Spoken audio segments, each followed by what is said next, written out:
대구 상인연합회장과 그의 딸이 대구시의 특혜를 받아 서문시장 활성화 사업을 진행해 왔는데요. 대구시 예산이 7억 원 넘게 투입됐는데 매출은 2년 동안 전혀 없었다는 충격적인 사실이 확인됐습니다. 이 과정에서 대구 시민 재산인 부동산도 공적 용도를 어기고 사용해온 것으로 드러났습니다. 양관희 기자가 취재했습니다. 서문시장을 활성화한다며 시작된 쇼핑 배송 사업. 사업 운영 주체인 대구 전통시장 협동조합은 서문시장 주차빌딩 1층 상가에 사무실을 마련합니다. 협동조합은 서문시장 상가연합회와 2017년 1월 임대차 계약을 맺습니다. 62제곱미터에 월세 80만 원이 계약 조건입니다. 하지만 이 과정에 문제가 많습니다. 대구시 재산인 주차빌딩의 1층 상가는 중구청이 위탁을 받은 뒤 서문시장 상가연합회에게 재위탁했습니다. 상가연합회는 대구 전통시장 협동조합에게 세를 준 것인데 이는 중구청과 상가연합회가 맺은 위탁 계약을 명백하게 어긴 것입니다.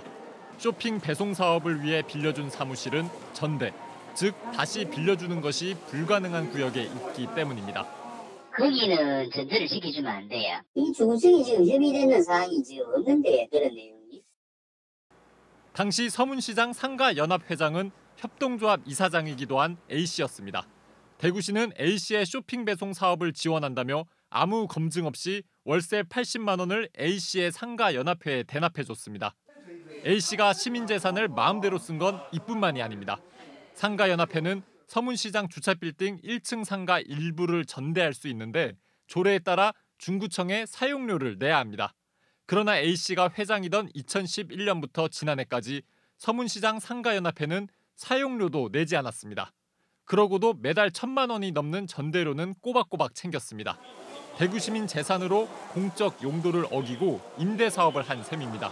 상가연합회가 돈 받는 돈을 공개하라고 이야기하니까 저희들이 공개를 안 한다 하더라고. 구청 직원들도 그에 대해서 비협조해주고 연합회 회장하는 그 사람 자체를 자기들이 좀 많이 좀 부러워하는 그런 것 같더라고. A씨 측근은 A씨 임기 전인 2008년부터 상가연합회가 전대를 해왔고 중구청이 제대로 관리하지 않아 생겼기 때문에 자신들의 잘못은 아니라고 해명했습니다. 그 당시에 아무 그러면 안 되면 얼마 동원 해서 어떤 제재를 했어야 되지. 제재한 것도 없었는데. 대구시 재산인 주차빌딩 1층 상가의 위탁 기간을 연장할 때 중구청은 심의위원회를 열어야 합니다. 하지만 어찌된 영문인지 한 번도 열지 않았습니다. 법에 진짜 딱딱 다 들어맞게 완벽하게 그렇게 운영을 하고 있진 않아요. 이게 워낙 옛날부터 이렇게 해오던 거고. 행정기관의 특혜와 묵인 아래 대구 시민 재산은 지금도 특정인들 손에서 남용되고 있습니다. MBC 뉴스 양관입니다.